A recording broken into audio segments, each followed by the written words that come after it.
ओम नमो भगवते वासुदेवाय। ओम नमो भगवते वासुदेवाय। ओम नमो भगवते वासुदेवाय। हरे कृष्ण। श्रीमद् भागवतम 6th canto 16 ಅಧ್ಯಾಯ. ಆರೋ ಸ್ಕಂದದಲ್ಲಿ 16 ಅಧ್ಯಾಯ ನೋಡ್ತಾ ಇದ್ದೀವಿ. ಇವಾಗ 34 ಶ್ಲೋಕದಿಂದ ನಾವು ಇವಾಗ ನೋಡಬೇಕು. ಅದಕ್ಕೆ ಮುಂಚೆ ನಾವು ಏನ್ ನೋಡಿದೀವಿ, ಚಿತ್ರಕೇತು ಭಗವಂತನಿ ನೋಡಿದ್ದಾರೆ. ಯಾರು? ಸಂಘರ್ಷಣರ್ನಿ ಆದಿಶೇಷ ಸಂಘರ್ಷಣೆ ಅವ್ರು ನೋಡಿದ್ದಾರೆ. ಸೊ ನೋಡಿದ ಕ್ಷಣ ಅವ್ರಿಗೂ ಮಾತಾಡಕ್ ಆಗಲ್ಲ, ರೋಮಾಂಚನ ಆಗ್ತಾ ಇದೆ. ಸೊ ಏನು ಆನಂದ ಭಾಷೆ ಬರ್ತಾ ಇದೆ ಕಣ್ಣಿಂದು. ಸೊ ಈ ತರ ಆಗ್ತಾ ಇದೆ. ಅವ್ರಿಗೂ ಏನ್ ಮಾತಾಡೋದು ಏನೇ ಗೊತ್ತಾಗಿಲ್ಲ, ಆ ತರ ಆಗ್ಬಿಟ್ಟಿದೆ ಅವ್ರಿಗೂ. ಸೊ ಆ ತರ ಆಗುವಾಗ ಇವಾಗ ಅವರು ಸ್ವಲ್ಪ ಅವನ್ನೇ ಅವರು ಸುಧಾರಿಸ್ಕೊಳ್ತಾರೆ. ಸೊ ಆಮೇಲೆ ಅವರು ಇವಾಗ ಮಾತಾಡಕ್ಕೆ ಶುರು ಮಾಡ್ತಾರೆ. ಇವಾಗ ಚಿತ್ರಕೇತು ಏನು ಆ ಸಂಘರ್ಷಣೆ ನೋಡಿ ಏನೇನು ಹೇಳ್ತಾರೆ ನೋಡೋಣ. ಸೊ ಇವಾಗ ನಾವು ನೋಡುವಾಗ ಇವಾಗ 34 ಇಂದು 49 ತಕ್ಕ ಚಿತ್ರಕೇತು ಸಂಘರ್ಷಣೆ ನೋಡಿ ಪ್ರಾರ್ಥನೆ ಮಾಡ್ತಾರೆ. ಸೊ ಭಗವಂತನ ನೋಡುವಾಗ ನಾವು ಪ್ರಾರ್ಥನೆ ಮಾಡಬೇಕಲ್ವಾ, ಆ ತರ ಪ್ರಾರ್ಥನೆ ಮಾಡ್ತಾರೆ. 34 ಶ್ಲೋಕದಿಂದ 49 ಶ್ಲೋಕ ತಕ್ಕ. ಆಮೇಲೆ 50 ಶ್ಲೋಕದಿಂದ 65 50 to 65 ಶ್ಲೋಕ ತಕ್ಕ ಇವಾಗ ಅವರು ಪ್ರಾರ್ಥನೆ ಮಾಡಿದಾರಲ್ವಾ. ಸೊ ಅದಕ್ಕೂ ಭಗವಂತ ರೆಸ್ಪಾನ್ಸ್ ಮಾಡ್ತಾರೆ. ಓಕೆ, ರಿಪ್ಲೈ ಕೊಡ್ತಾರೆ. ಸೊ ಇವರಿಗೆ ಏನ್ ಪ್ರಾರ್ಥನೆ ಮಾಡ್ತಾರೆ ಮತ್ತೆ ಭಗವಂತ ಏನ್ ರಿಪ್ಲೈ ಕೊಡ್ತಾರೆ, ಜವಾಬ್ ಏನ್ ಕೊಡ್ತಾರೆ ನಾವು ನೋಡೋಣ. ಫಸ್ಟ್ ಇವಾಗ ಚಿತ್ರಕೇತು ಏನೇನು ಪ್ರಾರ್ಥನೆ ಮಾಡ್ತಾರೆ, ಭಗವಂತನೇ ನೋಡಿದ ಕ್ಷಣ ಏನೇನು ಪ್ರಾರ್ಥನೆ ಮಾಡ್ತಾರೆ ನೋಡೋಣ. ಸೊ ಏನ್ ಪ್ರಾರ್ಥನೆ ಮಾಡ್ತಾರೆ, ಚಿತ್ರಕೇತು ಹೇಳಕ್ಕೆ ಶುರು ಮಾಡ್ತಾರೆ. ಅದಾಗ ಭಗವಂತನೇ ಅಜಿತ ಅಂತ ಹೇಳ್ತಾರೆ. ಅಜಿತ ಅಂದ್ರೆ ಏನು? ಯಾವಾಗ ಭಗವಂತ ಶ್ರೇಷ್ಠನು, ಅವನಿಗೆ ಗೆಳೆಯೋದು ಯಾರಕ್ಕೆ ಸಾಧ್ಯ ಇಲ್ಲ. ಆ ತರ ಅದಕ್ಕೆ ಭಗವಂತನಿಗೆ ಅಜಿತ ಅಂತ ಹೇಳ್ತಾರೆ. ಸೊ ಆ ತರ ಅಜಿತನಾಗಿರೋ ಭಗವಂತ ಯಾರೊಬ್ಬನು ಇಂದ್ರಿಯಗಳು ಮನಸ್ಸು ಇದೆಲ್ಲ ಯಾರು ಕಂಟ್ರೋಲ್ ಮಾಡಿರ್ತಾರೋ ಸೊ ಅವರೇ ಭಕ್ತರಾಗಿರಕ್ಕಾಗುತ್ತೆ. ಸೊ ಆ ತರ ಭಕ್ತರೇ ಭಗವಂತ ನಿಮ್ ನೋಡಕ್ಕಾಗುತ್ತೆ. ಸೊ ಯಾರೊಬ್ಬನು ಭೌತಿಕ ಆಸೆ ಇರೋದಿಲ್ವೋ ಆ ತರ ಭಕ್ತರು ಮೇಲ್ಗಡೆ ನೀವು ಅಷ್ಟು ಕರುಣ ತೋರಿಸ್ತೀರಾ, ಅಷ್ಟು ಕರುಣ ಕೊಡ್ತೀರಾ.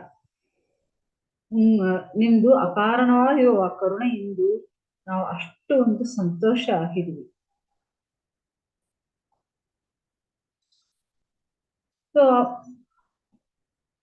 ಆತರ ಇರೋ ಭಕ್ತರುಗಳು, ಯಾಕಂದ್ರೆ ಅವ್ರಿಗೆ ಭೌತಿಕದಲ್ಲಿ ಯಾವ ಒಂದು ಇಷ್ಟ ಇಲ್ಲ. ಸೊ ಆತರ ಭೌತಿಕ ಇಷ್ಟ ಆಸೆ ಇಲ್ಲ, ಇಷ್ಟವೂ ಇಲ್ಲ. ಆತರ ಇರುವಾಗ ಆ ಭಕ್ತರಿಗೂ ನಿಮ್ ಮೇಲ್ಗಡೆ ಅಷ್ಟೊಂದು ಪ್ರೀತಿ ಆಗುತ್ತೆ. ಸೊ ಆ ಭಕ್ತರಲ್ಲಿ, ಯಾಕಂದ್ರೆ ಭಗವಂತನಿ ಕಟ್ಟೋದು ಯಾರಕ್ಕೆ ಸಾಧ್ಯ ಇಲ್ಲ. ಆದ್ರೆ ಬಟ್ ಈ ತರ ಶ್ರೇಷ್ಠವಾದ ಇರೋ ಭಕ್ತರೊಬ್ರು ಭಗವಂತನೇ ಕಟ್ಟಾಕ ಆಗುತ್ತೆ. ನೋಡಿ, ಭಗವಂತನೇ ನಾವು ಕಟ್ಟಾಕಬಹುದು. ಸೊ ಆತರ ಭಗವಂತನೇ ಕಂಟ್ರೋಲ್ ಮಾಡ್ಬೇಕಂದ್ರೆ ಏನ್ ಮಾಡ್ಬೇಕು, ನಮ್ಗೆ ಈ ಭೌತಿಕ ಆಸೆ ಇರಬಾರದು. ಯಾವಾಗ ಭಗವಂತನ ಮೇಲ್ಗಡೆ ಪ್ರೀತಿ ನಾವು ಮಾಡಬೇಕು. ಓಕೆ, ಮತ್ತೆ ಅವರು ಏನ್ ಪ್ರಾರ್ಥನೆ ಮಾಡ್ತಾರಂದ್ರೆ, ಈ ಪ್ರಪಂಚ ಏನು, ಈ ಪ್ರಪಂಚ ಸೃಷ್ಟಿ ಸ್ಥಿತಿ ಲಯ, ಸೊ ಎಲ್ಲ ಭಗವಂತ ನಿಮ್ ಸೃಷ್ಟಿಗೆ ನೀವೇ ಮಾಡ್ತಾ ಇರೋದು. ಸೊ ಇಲ್ಲಿ ಬ್ರಹ್ಮದೇವರಿಂದು ಮತ್ತೆ ನೀಚವಾಗಿ ಇರೋ ಜೀವಾತ್ಮ ತಕ್ಕ ಇರೋ ಅದಾದ ಏನು ಬ್ರಹ್ಮ ಇಂದು ಚಿಕ್ಕ ಇರುವೆ ತಕ್ಕ ಇರೋ ಎಲ್ಲಾ ಜೀವರಾಶಿಗಳು ಎಲ್ಲ ನಿಮ್ ಅಂಗಗಳೇ ಸ್ವಾಮಿ. ನೀವು ಪೂರ್ಣ ವೈಭವ ನಿಮ್ಗೆ ಇರುತ್ತೆ. ಎಲ್ಲ ಸೃಷ್ಟಿ ಮಾಡಿದ್ದು ಭಗವಂತ ನೀವೇ, ಅದಕ್ಕೆ ನಿಮ್ಮ ಈಶ್ವರ ಅಂತ ಹೇಳ್ತಾರೆ. ಬಟ್ ಈ ಭೌತಿಕಲ್ಲಿ ಇರೋ ಜೀವಾತ್ಮಗಳು ಅವರೇ ಭಗವಂತ ಅನ್ಕೊಳ್ತಾರೆ. ಅವರು ವೀಣ್ ಅಹಂಕಾರ ಪಡ್ತಾರೆ, ವೀಣ್ ಗೌರವ ಪಡ್ತಾರೆ. ಬಟ್ ನೀವೇ ಎಲ್ಲ ಎಂದು ಶ್ರೇಷ್ಠವಾದವನು. ನಿಮ್ ಬಗ್ಗೆ ತಿಳ್ಕೊಳ್ಳೋದು, ನಿಮ್ ಬಗ್ಗೆ ಭಕ್ತಿ ಮಾಡೋದೇ ಶ್ರೇಷ್ಠನು ಅವರೇ ಇರ್ತಾರೆ. ಈ ಪ್ರಪಂಚ ಅಲ್ಲಿ ಒಂದು ಚಿಕ್ಕ ಅಣು ಇಂದು, ಅಣು ಅಂದ್ರೆ ಆಟಮ್ ಅಲ್ವಾ, ಸೊ ಒಂದು ಚಿಕ್ಕ ಅಣು ಇಂದು ಬ್ರಹ್ಮಾಂಡವಾಗ ಈ ಪ್ರಪಂಚ ತಕ್ಕ ಇರೋ ಎಲ್ಲ ಭೌತಿಕ ಶಕ್ತಿಗಳು ಎಲ್ಲ ಸೃಷ್ಟಿ ಮಾಡಿದ್ದು ನೀವೇ ಸ್ವಾಮಿ. ಸೊ ಅದು ಆರಂಭ ನೀವೇ, ಅದು ಮಧ್ಯೆಯಲ್ಲಿರೋದು ನೀವೇ, ಅದು ಲಾಸ್ಟ್ ಅಂತ ಮಾಡೋದು, ಅದು ಲಯ ಮಾಡೋದು ನೀವೇ ಸ್ವಾಮಿ. ಬಟ್ ನೀವು ಯಾವಾಗ ಶಾಶ್ವತವಾಗಿ ಇರ್ತೀರ. ಆದ್ರೆ ಇಲ್ಲಿರೋ ಜೀವರಾಶಿಗಳು ಈ ಭೌತಿಕ ಶಕ್ತಿ ಅಶಾಶ್ವತನ ಅವ್ರಿಗೂ ಗೊತ್ತೇ ಆಗೋದಿಲ್ಲ. ಸೊ ಒಂದೊಂದು ಕಾಲಘಟ್ಟದಲ್ಲಿ ಜೀವಾತ್ಮಗಳು ಒಂದೊಂದು ಶರೀರ ತಗೊಳ್ಳುತ್ತೆ. ಬಟ್ ನೀವು ಯಾವಾಗ ಇರ್ತೀರ, ನೀವು ಯಾವಾಗ ಯೂತ್ ಅதாவது ಯೂತ್ ಅಂದ್ರೆ ಯವ್ವನವಾಗಿ ಇರ್ತೀರಾ, ಯಾವಾಗ ಹೊಸವಾಗಿರೋ ಯವ್ವನ ಪುರುಷ ತರ ಇರ್ತೀರ. ಆದ್ರೆ ನೀವೇ ಹಳೆಯ ಮೂಲ ಪುರುಷ.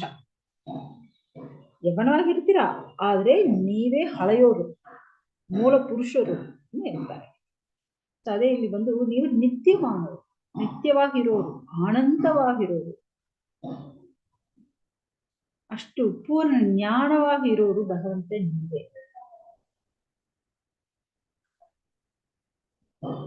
ಸೊ ಎಲ್ಲ ಶಕ್ತಿಗೂ ಪೂರ್ತಿ ಪ್ರಪಂಚದಲ್ಲಿ ಇರೋ ಎಲ್ಲಾ ಶಕ್ತಿಗೂ ಆದಿ ಶಕ್ತಿಯಾಗಿ ಇರೋರು ಭಗವಂತ ನೀವೇ. ಅದೇ ನಾವು ಬ್ರಹ್ಮ ಸಮಿತಿಯಲ್ಲಿ ನೋಡುವಾಗ ಏನಿದೆ, ಅದ್ವೈತಂ ಅಚ್ಯುತಂ ಅನಾದಿರ್ ಅನಂತ ರೂಪಂ ಆದ್ಯಂ ಪುರಾಣ ಪುರುಷಂ ನವಯವ್ವನಂ ಚ.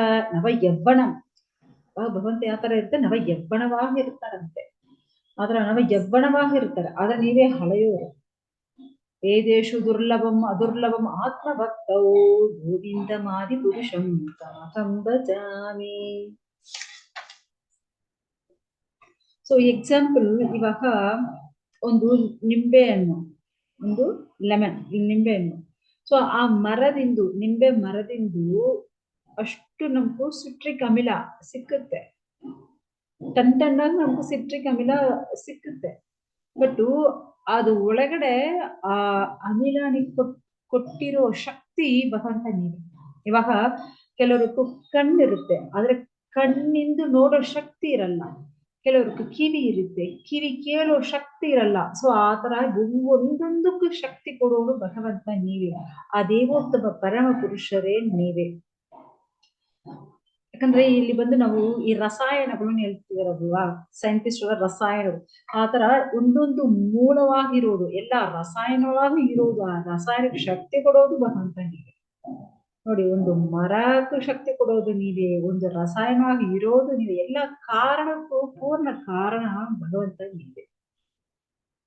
ಸೊ ಈ ಪ್ರಪಂಚದಲ್ಲಿ ಮಣ್ಣು, ನೀರು, ಬೆಂಕಿ, ಮತ್ತೆ ಗಾಳಿ, ಆಕಾಶ, ಪೂರ್ಣ ಶಕ್ತಿ, ಮತ್ತೆ ದುರಹಂಕಾರ. ಸೊ ಈ ತರ ಈ 7 ಒಂದು ನಿಮಿಷ ಸ್ಕ್ರೀನ್ ಶೇರ್ ಮಾಡಿ.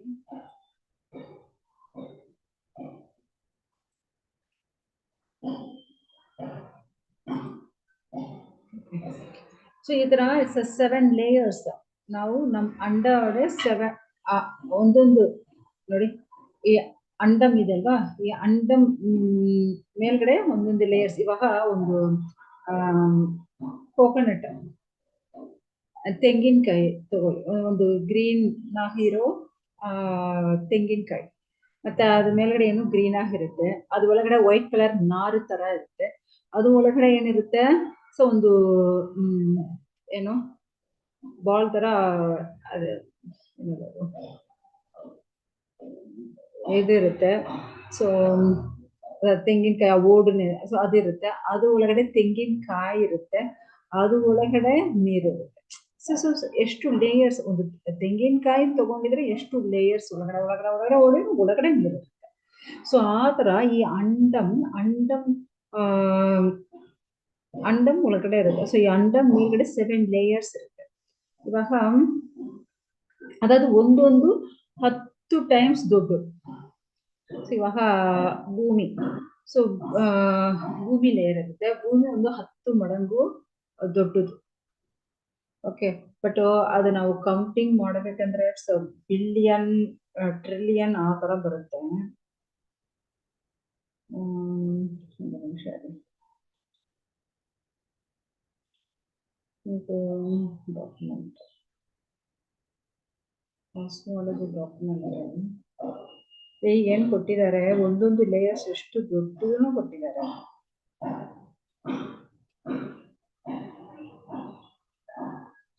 ಸೊ ಅதாவது ಫಸ್ಟ್ ಲೇಯರ್ ಇಸ್ ಭೂಮಂಡಲ ಅಲ್ವಾ ನೋಡಿ, ಎರ್ತ್. ಅದಕ್ಕೆ ಅಧಿಪತಿ ಯಾರು? ವರಾಹರು. ಓಕೆ, ಸೊ ಅದು ಎಷ್ಟು ದೊಡ್ಡದಂದ್ರೆ ಸೊ 40 ಬಿಲಿಯನ್ ಮೈಲ್ಸ್ ದೊಡ್ಡದು. ಓಕೆ, ಸೆಕೆಂಡ್ ಲೇಯರ್ ಏನು? ವಾಟರ್, ನೀರು. ಸೊ ಅದು ಫಸ್ಟ್ ಲೇಯರ್ ಇಂದು ಮತ್ತೆ ಒಂದು 10 ಟೈಮ್ಸ್ ದೊಡ್ಡದು. ಫಸ್ಟ್ ನೋಡಿದ್ವಿ 40 ಬಿಲಿಯನ್. ಓಕೆ, ಸೆಕೆಂಡ್ ನೀರು, ಅದು ಬಂದು 400 ಬಿಲಿಯನ್ ಮೈಲ್ಸ್ ದೊಡ್ಡದು. ಅದಕ್ಕೆ ಅಧಿಪತಿ ಯಾರು? ಮಚ್ಚ. ಸೊ ಥರ್ಡ್ ಏನು? ಬೆಂಕಿ, ಫೈರ್. ಸೊ ಅದು ಬಂದು 4000 ಬಿಲಿಯನ್ ಮೈಲ್ಸ್ ದೊಡ್ಡದು. ಯಾಕಂದ್ರೆ ಸೆಕೆಂಡ್ ಲೇಯರ್ ಅದು ಮತ್ತೆ ಥರ್ಡ್ ಬಂದು 10 ಟೈಮ್ಸ್ ದೊಡ್ಡದು. ಸೊ ಫೋರ್ತ್ ಏನು? ಗಾಳಿ, ಏರ್, ಅದು ಬಂದು 40,000 ಬಿಲಿಯನ್ ಮೈಲ್ಸ್ ದೊಡ್ಡದು. ಯಾಕಂದ್ರೆ ಥರ್ಡ್ ಇಂದ ಫೋರ್ತ್ ಬಂದು 10 ಟೈಮ್ಸ್ ದೊಡ್ಡದು. ಸೊ ಫಿಫ್ತ್ ಲೇಯರ್ ಆಕಾಶ. ಓಕೆ, ಸೊ ಆಕಾಶ ಅದು ಬಂದು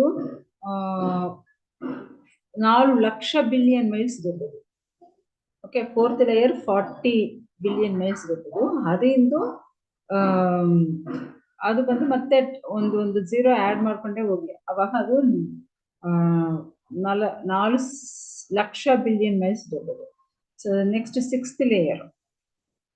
ಸೊ ಸಿಕ್ಸ್ತ್ ಲೇಯರು ಏನ್ ಇಲ್ಲಿ ಕೊಟ್ಟಿದ್ದಾರೆ? ಫಾಲ್ಸಿಪ್. ಓಕೆ, ಸೊ ಆಕ್ಚುಲಿ ನೀವು ಥರ್ಡ್ ಕ್ಯಾಂಟಲ್ ನೋಡಿದ್ರೆ ನಮ್ಗೆ ಬಂದು ಮಹಾತತ್ವ ಬರುತ್ತೆ. Fifth layer, sorry sixth layer, seventh layer ಫಾಲ್ಸಿಬನ್ ಬರುತ್ತೆ. ಬಟ್ ಇಲ್ಲಿ ಬಂದು ನಮಗೂ fifth layer, sorry sixth layer ಫಾಲ್ಸಿಬು, ಸೆವೆಂತ್ ಲೇಯರ್ ಮಹಾತತ್ವ ಕೊಟ್ಟಿದ್ದಾರೆ. ಓಕೆ,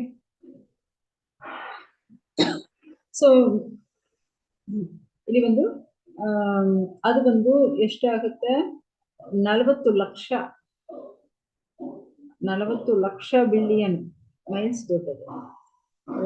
ಸೆವೆಂತ್ ಲೇಯರು ಅದರಿಂದ ಮತ್ತೆ ಒಂದು 10 ಹಾಕೊಳ್ಳಿ, ಆದ್ರೆ ಅದು 4 ಕೋಟಿ ಬಿಲಿಯನ್ ಮೈಲ್ಸ್ ದೊಡ್ಡದು.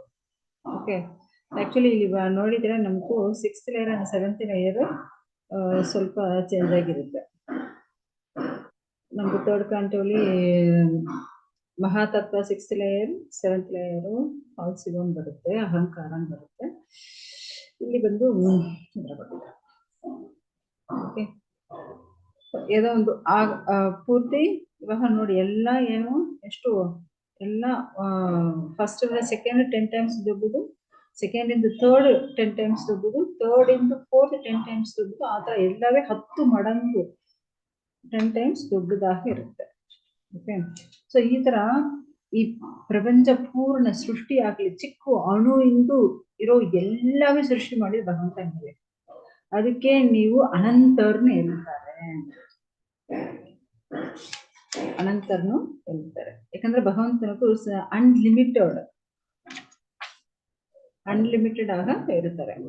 ಸೊ ಅದೇ ಭಗವಂತ ಭಗವದ್ಗೀತೆಯಲ್ಲಿ ಹೇಳ್ತಾರೆ, ಅಥವಾ ಪಹುನೈ ನೈತೇನ ಕಿಂ ಜ್ಞಾತೇನ ತವಾರ್ಜುನ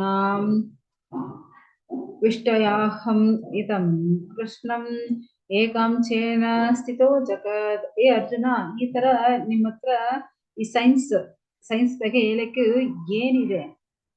ಸೊ ಆಕ್ಚುಲಿ ಈ ಪೂರ್ತಿ ಪ್ರಪಂಚವೇ ಏನೋ ಒಂದು ಚಿಕ್ಕ ಅಣು ತರ ಇರುತ್ತೆ. ಇದೆಲ್ಲವೇ ಏನೋ ನಮ್ದು ಒಂದು ಭಿನ್ನ ಪಗುದಿ. ಸೊ ಒನ್ ಪಾರ್ಟ್ ಆಫ್ ನನ್ನ ದೇಹ ಅಷ್ಟೇ. ಆದ್ರೆ ಭಗವಂತ ಶರೀರ ಅದೇನೋ ಒಂದು ಚಿಕ್ಕ ಮಸ್ಟರ್ಡ್ ದರ ಅಷ್ಟು ಚಿಕ್ಕದು ಇದು. ಆದ್ರೆ ನೋಡ್ಕೊಳ್ಳಿ, ಆ ಒಂದೊಂದು ಚಿಕ್ಕ ಮಸ್ಟರ್ಡ್ ಅಲ್ಲಿ ಇಷ್ಟು ದೊಡ್ಡದಾಗ ನಾವು, ಆದ್ರೆ ನಾವು ಎಷ್ಟು ಚಿಕ್ಕದು ನೋಡ್ಕೊಳ್ಳಿ. ಆತರ ಭಗವಂತ ಹೇಳ್ತಾರೆ ಆಕ್ಚುಲಿ ನಮ್ ಲೋಕ ಏನು 4 ಪಾರ್ಟ್ ಆಗಿ ಇರುತ್ತೆ. ತ್ರಿಪಾದ ವಿಭೂತಿ ಏನು ಭಗವಂತನ ಲೋಕ. ಓಕೆ, ಸೊ ಬಟ್ ಇದು ಬಂದು ಏಕಪಾತ ವಿಭೂತಿ. ಈ ಭೌತಿಕ ಲೋಕ ಏನು ಏಕಪಾತ ವಿಭೂತಿ. ನಾವು ಈ ಏಕಪಾತ ವಿಭೂತಿ ಎಂದು ತ್ರಿಪಾದ ವಿಭೂತಿಗೆ ನಾವು ಹೋಗಬೇಕು ಭಕ್ತಿ ಮಾಡಿ.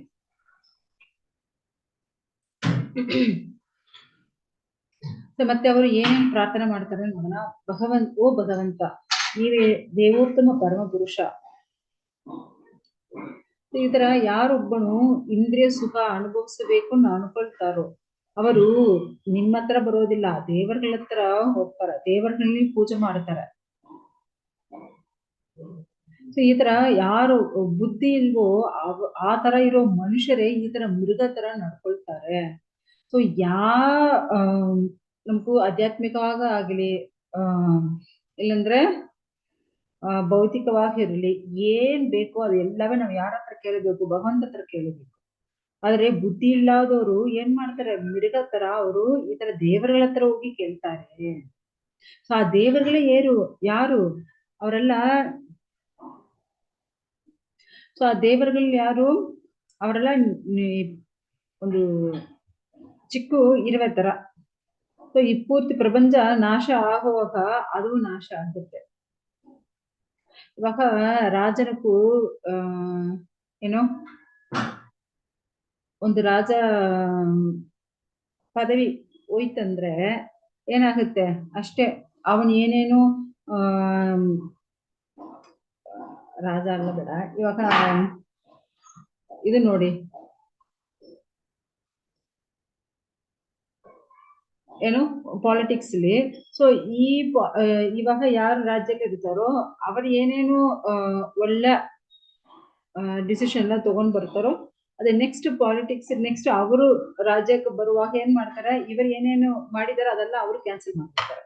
ಮತ್ತೆ ಅವ್ರು ಏನೇನ್ ಮಾಡಿರ್ತಾರೋ ಮತ್ತೆ ಇವರು ಬರುವಾಗ ಇವ್ರು ಕ್ಯಾನ್ಸಲ್ ಮಾಡ್ಬಿಡ್ತಾರೆ. ಆ ತರ ಇರುತ್ತೆ ಅಲ್ವಾ? ಅದೇ ಇಲ್ಲಿ ಅವರು ಹೇಳ್ತಾರೆ. ಸೊ ಈ ದೇವರುಗಳೆಲ್ಲ ಏನು ಇವಾಗ ಟೆಂಪರವರಿಯಾಗ ಅವರು ಸ್ವಲ್ಪ ವರ ಕೊಡಕ್ಕ ಆಗುತ್ತೆ. ಆದ್ರೆ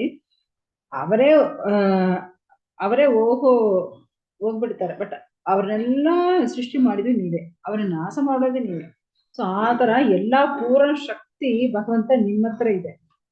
ಅಕಾಮ ಸರ್ವಕಾಮೇ ವಾ ಮೋಕ್ಷ ಕಾಮೋತ ರತೀಂ ತೀವ್ರೇಣ ಭಕ್ತಿಯೋಗೇನ ಯಜಥ ಪುರುಷಂ ಪರಂ. ಸರ್, ಯಾರೊಬ್ಬನು ಶ್ರೇಷ್ಠವಾದ ಬುದ್ಧಿ ಇರುತ್ತವೆ, ಯಾರೊಬ್ಬನಿಗೂ ಶ್ರೇಷ್ಠವಾದ ಬುದ್ಧಿ ಇರುತ್ತೋ ಅವನೇನ್ ಮಾಡ್ತಾನೆ? ಈ ಭೌತಿಕ ಆಸೆ ಆಗಿರ್ಲಿ ಇಲ್ಲಿ ಅಧ್ಯಾತ್ಮಿಕ ಆಸೆ ಏನಾவது ಇರ್ಲಿ, ಅವನು ಯಾರ ಹತ್ರ ಹೋಗ್ತಾನೆ? ಆ ದೇವೋತ್ತಮ ಪರಮ ಪುರುಷರ ಹತ್ರ ಹೋಗ್ತಾನೆ. ಯಾರೊಬ್ಬನಿಗೆ ಬುದ್ಧಿ ಇಲ್ವೋ ಅವನೇ ಯಾರ ಹತ್ರ ಹೋಗ್ತಾನೆ? ದೇವರುಗಳ ಹತ್ರ ಹೋಗ್ತಾನೆ ಅನ್ನೋ ಅವರು ಹೇಳ್ತಾರೆ.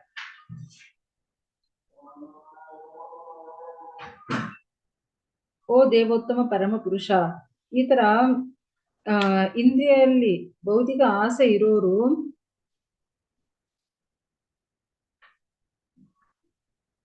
ಏನ್ ಮಾಡ್ತಾರೆ? ಮತ್ತೆ ಮತ್ತೆ ಈ ತಪ್ಪೇ ಮಾಡ್ತಾ ಇರ್ತಾರೆ. ಯಾರೊಬ್ಬನಿಗೂ ಈ ಭೌತಿಕ ಆಸೆ ಇಲ್ವೋ, ಯಾರೊಬ್ಬನು ನಿಮ್ಮ ಹತ್ರ ಭಕ್ತಿ ಮಾಡ್ತಾರೋ ಸೊ ಅವನ ಕರ್ಮಗಳೆಲ್ಲ ಏನು ನಾಶ ಆಗುತ್ತೆ. ಇವಾಗ ಬೀಜ, ಸೊ ಬೀಜ ನಾವು ನೆಲಲ್ಲಿ ಭೂಮಿಲಿ ಹಾಕಿದ್ರೆ ಏನಾಗುತ್ತೆ? ಅದು ಮೊಳಸ್ಕೊಂಡು ಬರುತ್ತೆ, ಏನಾವುದು ಗಿಡವಾಗ ಮರವಾಗ ಬರುತ್ತೆ. ಅದೇ ತರ ಇಲ್ಲಿ ಬಂದು ಇಲ್ಲಿ ಏನಾಗುತ್ತೆ? ಮುಳಿಸ್ಕೊಂಡು ಆಚೆ ಬರುತ್ತೆ. ಬಟ್ ಯಾರೊಬ್ಬನು ಭಕ್ತಿ ಮಾಡ್ತಾನೋ ಅವನು ಆ ಕರ್ಮಗಳು ಆ ಬೀಜಗಳೆಲ್ಲ ಏನಾಗುತ್ತೆ? ಕಡಾಯಲ್ಲಿ ನಾವು ಫ್ರೈ ಮಾಡಿದ್ರೆ ಏನಾಗುತ್ತೆ? ನಾವು ಫ್ರೈ ಮಾಡಿಬಿಡ್ತೀವಿ ಆ ಬೀಜಗಳನ್ನ, ಅದು ಮತ್ತೆ ಮೊಳಸಿ ಬರಲ್ಲ. ಸೊ ಆ ತರ ಅವನಿಗೂ ಮತ್ತೆ ಈ ಜನ್ಮ ಮೃತ್ಯು ಜರಾವ್ಯಾಧಿನೂ ಈ ಚಕ್ರ ಒಳಗಡೆ ಅವನು ಸಿಕ್ಕಾಕೋದಿಲ್ಲ. ಅವನು ಸುಲಭವಾಗಿ ಭಕ್ತಿ ಮಾಡಿ ಆಧ್ಯಾತ್ಮಿಕ ಲೋಕವಾಗಿ ಇರೋ ನಿಮ್ಮ ಹತ್ರ ಬಂದ್ಬಿಡ್ತಾನೆ. ಸೊ ಅದಾவது ಯಾರೊಬ್ಬನು ಏನೇನು ಭಕ್ತಿ ಮಾಡಬೇಕು? ಭಗವಂತನ ನಾಮ ರೂಪ ಗುಣ ಲೀಲೆಗಳು. ಸೊ ಅದ್ರ ಬಗ್ಗೆ ಅವನು ಯೋಚನೆ ಮಾಡ, ಭಗವಂತನ ಯಾವಾಗ ಜಪಿಸಬೇಕು.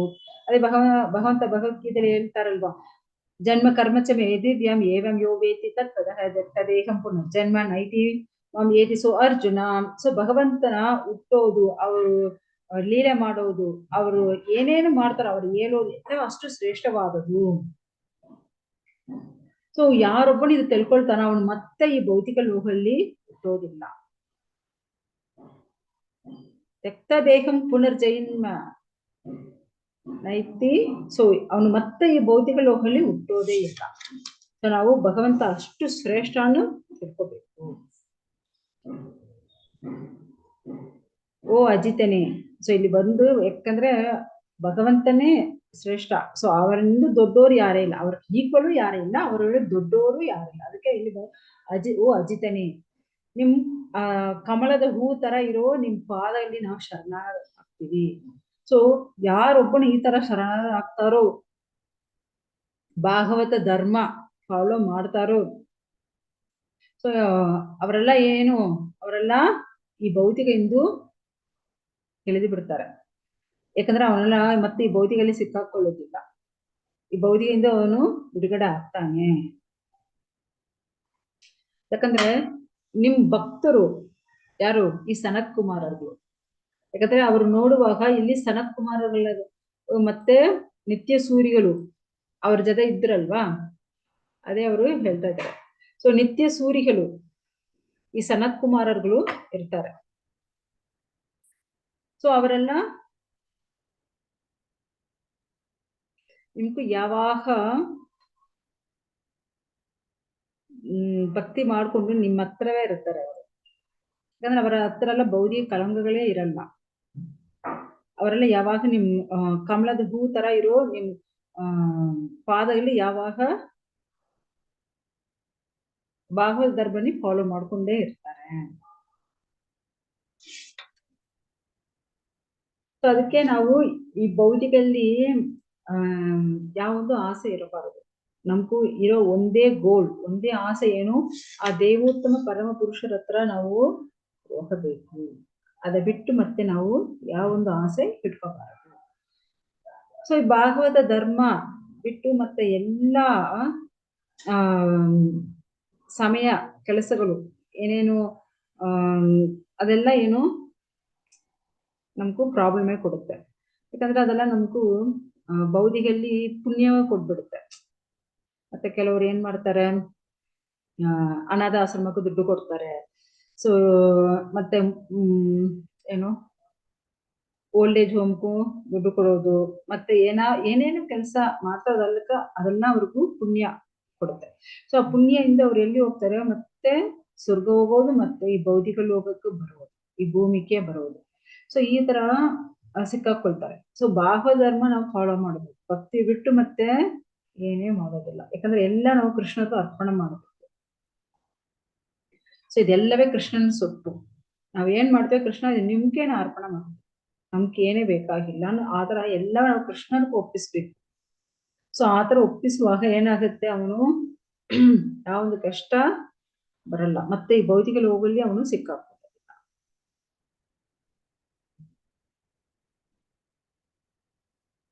ಸೊ ಆತರ ಅವನು ಶುದ್ಧ ಆಗ್ತಾನೆ.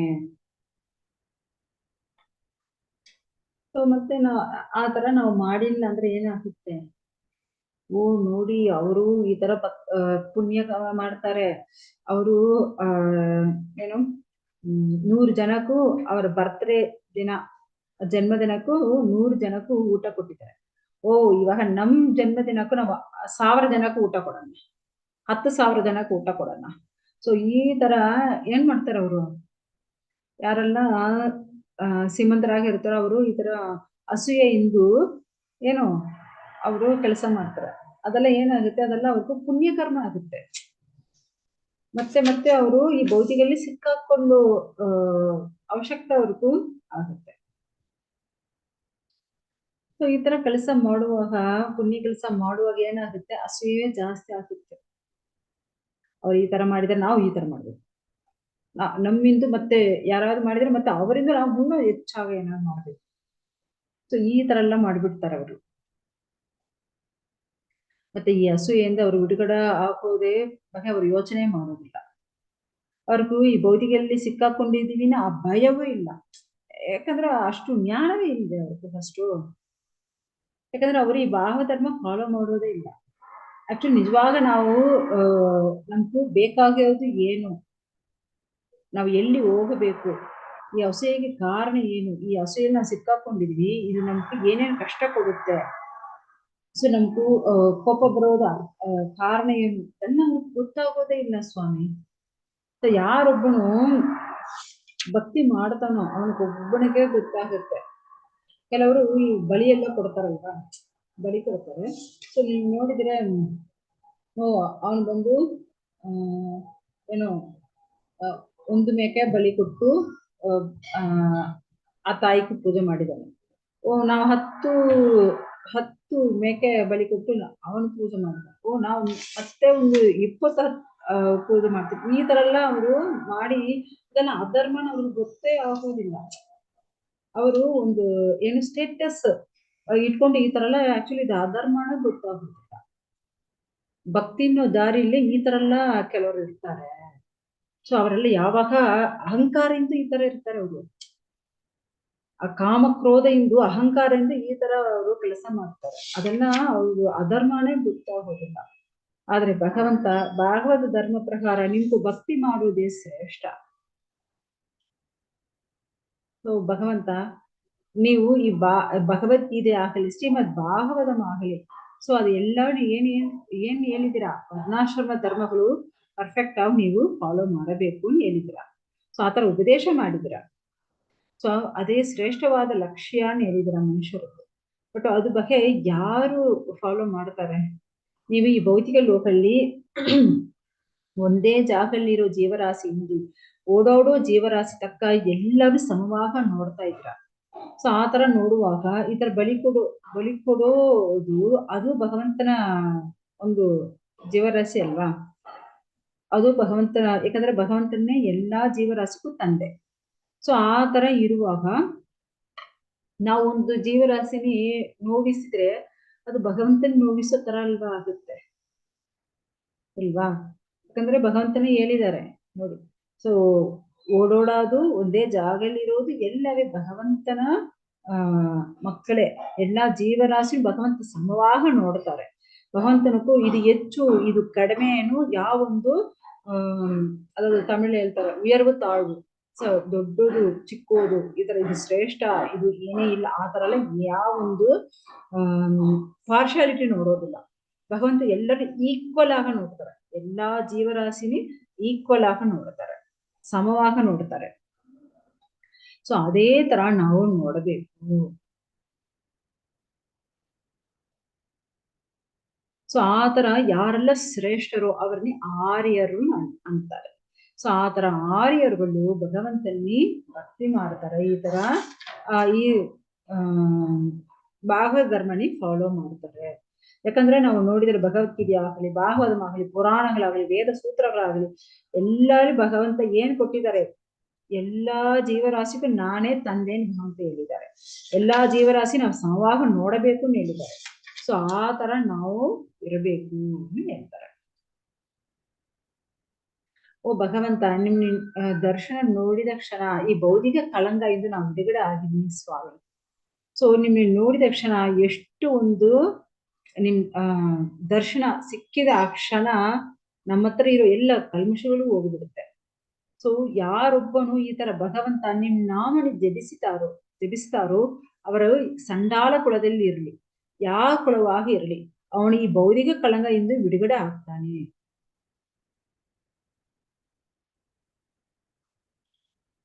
ಸೊ ಯಾರೊಬ್ಬನು ನಿಮ್ ದರ್ಶನ ಇಲ್ಲಂದ್ರೆ ಅವನು ಈ ಭೌತಿಕ ಕಳಂಗದಿಂದ ಬಿಡುಗಡೆ ಆಗಕ್ಕೆ ಸಾಧ್ಯವಾ ಏನು? ಖಂಡಿತ ಇಲ್ಲ. ಆಕ್ಚುಲಿ ನಾವು ಆಲ್ರೆಡಿ ನೋಡಿದೀವಿ ಏನು, ಹರೇ ರಾಮ ಹರೇ ರಾಮ ಹರೇ ನಾಮೈವ ಕೇವಲ ಕಲವು ನಾಸ್ತೇವ ಕದಿರನ್ಯತ. ಈ ಭೌತಿಕ ಲೋಕಲ್ಲಿ ಇವಾಗ ನಾವು ಇರೋದು ಏನು, ಕಲಿಯುಗ. ಈ ಕಲಿಯುಗಲ್ಲಿ ಭಗವಂತನ ಹರಿನಾಮ ಬಿಟ್ಟು ಮತ್ತೆ ಏನೂ ನಮಗೂ ಗದಿ ಇಲ್ಲ. ಸೊ ನಾವು ಆ ಭಗವಂತನ ಹರಿನಾಮ ಮಾತ್ರ ಮಾಡಿದ್ರೆ ಸಾಕು, ಆ ದೇವೋತ್ತಮ ಪರಮ ಪುರುಷರನ್ನ ನಾವು ನೋಡಕ್ಕೆ ಆಗತ್ತೆ, ದರ್ಶನ ಸಿಕ್ಕತ್ತೆ, ಭಗವಂತನ ದಿವ್ಯ ಧಾಮಕ್ಕೂ ಹೋಗಕ್ಕಾಗತ್ತೆ. ಅದೇ ಇಲ್ಲಿ ಬಂದು ಚಿತ್ರಕೇತು ಮಹಾರಾಜ ಹೇಳ್ತಾ ಇದ್ದಾರೆ, ಓ ಭಗವಂತ, ನಿಮ್ ದರ್ಶನ ನೋಡಿ ನಮ್ ಮನಸ್ಸು ಆಗ್ಲಿ, ನಮ್ ಹೃದಯ ಆಗ್ಲಿ ಅಷ್ಟು ಆತ್ಮಾರ್ಥವಾಗ, ಅಷ್ಟು ಪೂರ್ಣವಾಗ ನಮ್ ಸಂತೋಷ ಆಗಿದೆ ಸ್ವಾಮಿ. ನಾವು ನನ್ ಪಾಪ ಕೆಲಸಗಳೆಲ್ಲ ಹೋಗಿಬಿಟ್ಟಿದೆ. ಆಕ್ಚುಲಿ ನಾವು ಮುಂದೆ ನಮ್ಗೂ ಭೌತಿಕವಾಗ ಅಟ್ಯಾಚ್ಮೆಂಟ್ ಇತ್ತು ಸ್ವಾಮಿ. ಇವಾಗ ನಮ್ಗೂ ಯಾವೊಂದು ಭೌತಿಕ ಆಸೆಗಳು, ಕಾಮ ಇಚ್ಛೆಯೋ ಏನೇ ಇಲ್ಲ, ಎಲ್ಲ ಕಳನೆಯಿಂದ ನಾವು, ಯಾಕಂದ್ರೆ ಅದೆಲ್ಲ ಭೌತಿಕ ಕಲ್ಮಶಗಳಲ್ವಾ, ಕಳಂಕಗಳು. ಸೊ ಅದರಿಂದ ನಾವು ಬಿಡುಗಡೆ ಆಗಿದೀವಿ. ಸೊ ನಮ್ ಗುರುವಾಗಿರುವ ನಾರದ ಋಷಿ ಹೇಳಿದ ಈ ಭಗವಂತ ನೀವು ಪೂಜೆ ಮಾಡು ಆ ಸ್ತೋತ್ರಗಳು ಹೇಳಿದ ಕ್ಷಣ ಇವಾಗ ನಿಮ್ ದರ್ಶನ ನಮ್ಗೂ ಸಿಕ್ಕಿದೆ. ಯಾಕಂದ್ರೆ ಗುರು ಏನ್ ಮಂತ್ರ ನಮ್ಗೆ ಕೊಡ್ತಾರೋ ಆ ಮಂತ್ರ ನಾವು ಅಷ್ಟು ಇದೆಯ ಪೂರ್ವಕವಾಗ ನಂಬಿಕೆಯಿಂದ ನಾವು ಜಪಿಸಬೇಕು. ಆ ಜಪಿಸಿದರೆ ಅದು ಖಂಡಿತ ನಮ್ಗೂ ಫಲ ಕೊಡುತ್ತೆ.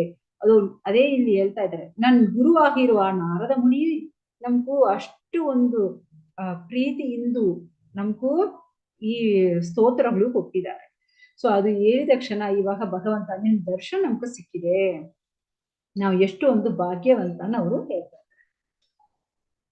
ಭಗವಂತ ನೀವು ಬಂದು ಒಂದು ಅನ್ಲಿಮಿಟೆಡ್, ಅನಂತ ಅಂದ್ರೆ ಅನ್ಲಿಮಿಟೆಡ್. ಓ ಪುರುಷೋತ್ತಮ, ಓ ಪರಮಾತ್ಮ, ಎಲ್ಲಾ ಜೀವರಾಶಿ ಒಳಗಡೆ ನೀವೇ ಇರ್ತೀರಾ. ಸೊ ಇಲ್ಲಿ ಬಂದು ಈ ಭೌತಿಕಲ್ಲಿ ನಾವು ಸೂರ್ಯ ಇಂದು ಇಲ್ಲಿರೋ ಚಿಕ್ಕ ಚಿಕ್ಕ ಮಿನ್ಮಿನಿ ಪೂಚಿಗಳಂದ್ರೆ, ಅದಾவது ನೈಟ್ ಟೈಮಲ್ಲಿ ಚಿಕ್ಕ ಚಿಕ್ಕ ಪೂಚಿ, ಚಿಕ್ಕ ಇನ್ಸೆಕ್ಟ್ಸ್, ಅದು ಬ್ಯಾಕ್ ಸೈಡ್ ಚಿಕ್ಕ ಚಿಕ್ಕ ಲೈಟ್ ತರ ಇರುತ್ತೆ, ಕನ್ನಡ ತರ ಗೊತ್ತಿಲ್ಲ. ಸೊ ಆ ಪೂಚಿಗಳು, ಸೊ ಆ ತರ ಸೂರ್ಯ ಇಂದು ಈ ತರ ಚಿಕ್ಕ ಚಿಕ್ಕ ಪೂಚಿ ತಕ್ಕ ಇರೋ ಎಲ್ಲಾ ಸೃಷ್ಟಿ ಮಾಡಿದ್ದು ನೀವೇ. ಆ ಪ್ರಕಾಶ ಆಗೋ ಆ ಶಕ್ತಿ ಕೊಟ್ಟುದು ನೀವೇ. ಓಕೆ, ಈ ಭೌತಿಕಲ್ಲಿ ನಾವು ಎಷ್ಟು ಈ ಲೈಟ್ ಪೂಚಿಗಳನ್ನೇ ಇಟ್ಕೊಂಡಿದ್ರೆ ಒಂದು ಸೂರ್ಯಕ್ಕೆ ಈಕ್ವಲ್ ಆಗತ್ತಾ? ಆಗಲ್ಲ. ಆ ತರ ಭಗವಂತ ನಿಮ್ಗೆ ಈಕ್ವಲ್ ಯಾರೇ ಇಲ್ಲ. ಸೊ ಈ ಪ್ರಪಂಚ ಸೃಷ್ಟಿ ಸ್ಥಿತಿ ಲಯ ಎಲ್ಲ ಮಾಡೋರು ನೀವೇ. ಈ ಭೌತಿಕಲ್ಲಿ ಸಿಕ್ಕಾಕೊಂಡಿರೋರು, ಅವರನ್ನು ಬಿಡುಗಡೆ ಮಾಡೋರು ಭಗವಂತ ನೀವೇ. ಸೊ ನಿಮ್ಗೆ ಭಕ್ತಿ ಮಾಡಿಲ್ಲ ಅಂದ್ರೆ ಈ ಜನಗಳು, ಅದಾவது ಕಣ್ಣಿರುತ್ತೆ ಬಟ್ ಅವ್ರಿಗೂ ಆ ದೃಷ್ಟಿ ನೋಡೋ ಶಕ್ತಿ ಇಲ್ಲಂದ್ರೆ ಅದು ಕಣ್ಣಿದ್ರು ವೇಸ್ಟ್ ಅಲ್ವಾ. ಆ ತರ ಮನುಷ್ಯರಾಗ ಹುಟ್ಟಿ ಭಗವಂತ ನಿಮ್ಗೆ ಭಕ್ತಿ ಸೇವೆ ಮಾಡಿಲ್ಲ ಅಂದ್ರೆ ಅವರು ಹುಟ್ಟಿದು ವೇಸ್ಟೇ. ಪ್ರಪಂಚದಲ್ಲಿ ಹುಟ್ಟಿ ಅವರು ಅವರ ಕಾಲ ಪೂರ್ತಿ ವೇಸ್ಟ್ ಮಾಡ್ತಾ ಇದ್ದಾರೆ. ಭಗವಂತ ನೀವೇ ಪರಿಶುದ್ಧ ಇರೋರು, ಅದಾவது 6 ಐಶ್ವರ್ಯಗಳು ಪೂರ್ಣವಾಗ ಇರೋರು ಭಗವಂತ ನೀವೇ. ಸೊ ನಿಮ್ಗೆ ನಮ್ ನಮಸ್ಕಾರಗಳು ಸ್ವಾಮಿನು ಅವರು ನಮಸ್ಕಾರಗಳು ಮಾಡ್ತಾರೆ.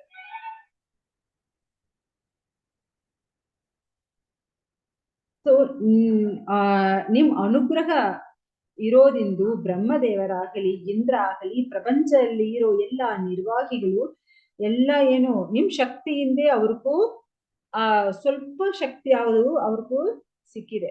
ನಿಮ್ಮ ಅನುಗ್ರಹದಿಂದ ಅವ್ರಿಗೆ ಆ ಶಕ್ತಿ ಸಿಕ್ಕಿದೆ. ಯಾಕಂದ್ರೆ ನೀವು ಕೊಟ್ಟಿದ್ದೆಲ್ಲ ಭೌತಿಕ ಶಕ್ತಿಯೇ. ಆ ಭೌತಿಕ ಶಕ್ತಿ ಇಟ್ಕೊಂಡು ಅವರು ಏನ್ ಮಾಡ್ತಾರೆ, ಈ ಪ್ರಪಂಚದಲ್ಲಿ ರಕ್ಷಣೆ ಮಾಡೋದು ಆ ತರ ಮಾಡ್ತಾರೆ. ಸೊ ಮಸ್ಟರ್ಡ್ ಇಲ್ಲಿ ಬಂದು ಕಡುಗು ಮಸ್ಟರ್ಡ್ ಅನ್ನು ಹೇಳಿದ್ದಾರೆ.